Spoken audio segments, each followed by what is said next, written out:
let's go for this one. Radioactive decay occurs obviously randomly. It's a random thing, okay? And there's a test to show that where we use dice and we can see how the half-life is random. And then this means some radiation readings need to be repeated many times over a lengthy period of time because they got such a long half-life. To get an accurate result, which they have now, they are repeated many times, okay, to get that accuracy. I'm going to go down to the bottom now. You use the uses of radioactive materials in cancer treatments. So there's two ways they can do this. Internally, obviously inside you. They're going to use alpha because it's got a short half-life and it's highly ionizing. Okay, so they're going to try and target that cancer cell and obviously kill it. That's the point of it. That's what they're trying to do. And then externally, they'll use gamma because it's got, it's highly penetrating. Unfortunately, though, usually gamma rays have got a long half-life, so that just comes with it. Your smoke alarms is going to be alpha because it's stopped by the skin, so it needs to be low penetrating, safe. And then you've got the thickness of paper needs to be beta because it can't be alpha because it's stopped by paper, so it needs to be the one up from that, so beta. And the reason they need to have one with a long half-life. You can get beta with short half-lives as well, but they need to use. A common question is they'll give you like a table showing you which half-life to use, which beta decay to use, and it'll be all on half-lives. And then this one, what is carbon dating? So it can be used to estimate the age of rocks or objects with organic material. It's just a way to determine the age of things, okay? And I'm not going to go into that, but that's all you need. And then a radioactive substance with half-life of 30 minutes, what fraction of the atoms will not have decayed after 1 hour? So that makes it easy now because at 0 hours, you've still got the full thing, the full package. After 30 minutes, half of it is going to decay. Okay, the parent nucleus is going to decay. And then after 60 minutes, after another 30 minutes, a quarter of it is left. So a quarter will not have decayed after 1 hour.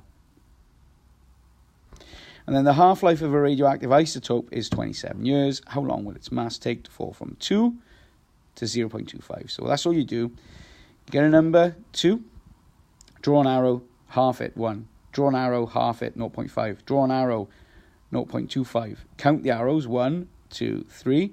That's 3 half-lives. You've got 3 half-lives. Half-life is worth 27 years. So 3 times 27, 81 years. Boom. We've done that bit down there. And I think we're almost there. Haven't we had a question saying what is half-life? Oh, yeah, there it is. It's staring me right in the face. So what is half-life? It is the time taken for either, now it's not all of these, you don't have to remember all of these, you can just remember one. So it's either the time taken for the activity to half, which is nice and easy, or the time taken for the number of parent nuclei to half, or the time taken for the mass of the parent nuclei to half. It's up to you which one you remember. They're all acceptable. And it says, sketch a graph of the decay of 32 grams of PO. I'd have to check what PO was. I think it's polonium, is it? So, PO. Where are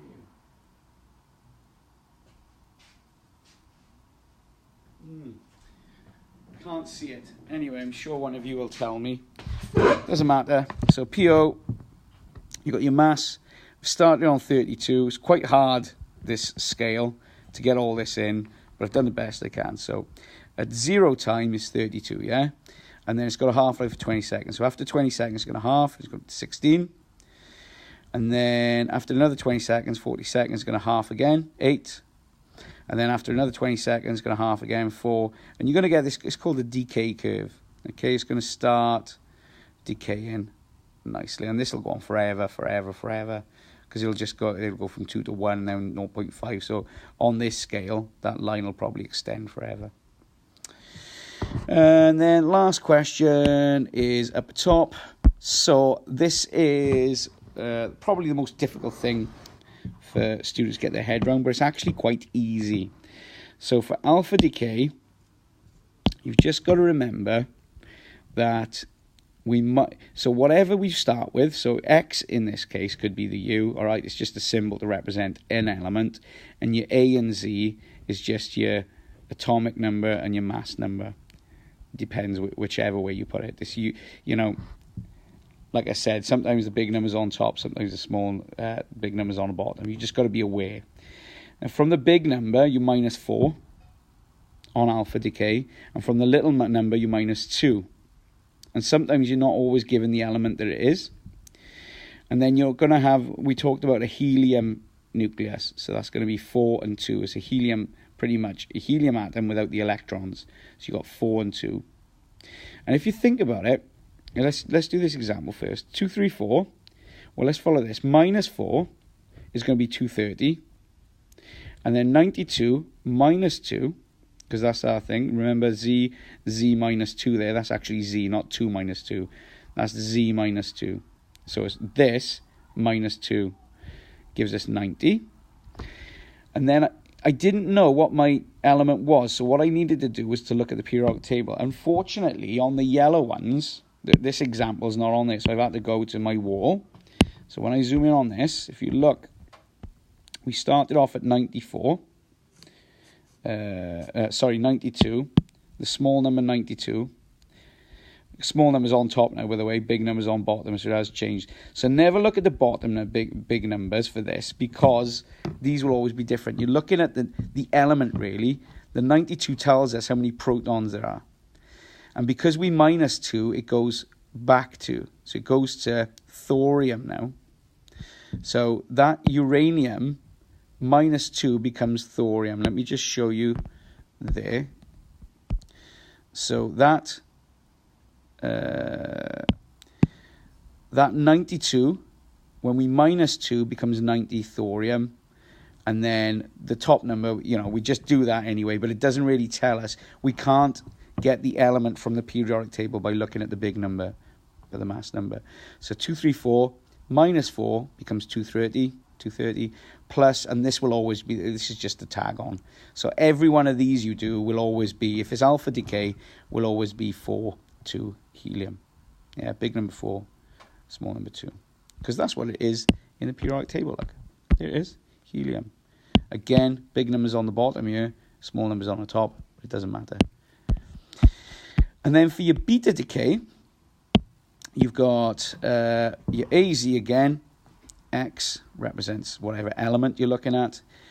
And what you do is you plus 1 now, you add 1, because this electron is a negative. It's like it's getting rid of an electron, so it becomes a negative 1. So you just add 1 onto whatever number. So 83 becomes 84, and the top number just does not change in this case, because it's only dealing with electrons. So 210 remains 210, 83 becomes 84, and then plus, it's always plus your electron then. And let's show you that in the periodic table. So 83 becomes, so 83 Bi. 83 Bi, where are you? 83, 77. 83 Bi becomes, there we are, it's polonium. I think I was right, 84, polonium. Polonium 84. And obviously it's got a different, see the mass number is a bit different, 209 there, compared to my 210 there. So these will always change. Obviously it's radioactive, isn't it? So always changing. By the way, you can also check, if we move this down, if you like your maths, you can always treat this as an equal sign. So 90 plus 2 is going to give me 92. 230 plus 4 is going to give me 234. Same down here. 210 plus 0 is going to give me 210. 84 plus minus 1, so that's basically 84 minus 1, is going to give me 83. And that's the end of that video.